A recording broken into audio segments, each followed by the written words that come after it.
బాధ్యత ఎవరితో? ప్రభుత్వాన్ని కదా అది. అది కాకుండా వచ్చి సినిమా వాళ్ళ పతివ్రత అని నువ్వు పోలీసులు తిట్టావు, నీకు నీ దగ్గర ఆధారాలను తిట్టు, మరి సినిమా వాళ్ళని ఎందుకు తిట్టావు?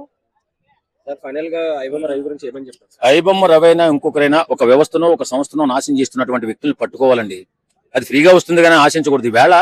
ఈవేళ సినిమా పరంగా ప్రపంచ స్థాయికి వెళ్ళింది. తెలుగువాడు ఉన్నాడు రా అని తెలుసా? ఈవేళ ఏమండి సినిమా ఒకసారి రిలీజ్, మన తెలుగు సినిమా రిలీజ్ అవుతే బాలీవుడ్ వాళ్ళు కూడా సినిమాని ఆఫ్ చేసుకుని తెలుగు సినిమా వస్తుందిరా, మంచి కథతో వస్తారా వాళ్ళు, చాలా జాగ్రత్తగా ఉండాలని సినిమాలు ఆఫ్ చేసుకుని మన సినిమా రిలీజ్ అయిన తర్వాత దాని తర్వాత 10 రోజులు 20 రోజుల తర్వాత ఆ సినిమాలు రిలీజ్ చేసుకుంటున్నారు. ఈవేళ ప్రపంచ స్థాయిలో రిలీజ్ అవుతుంది మహేష్ బాబు గారి సినిమా.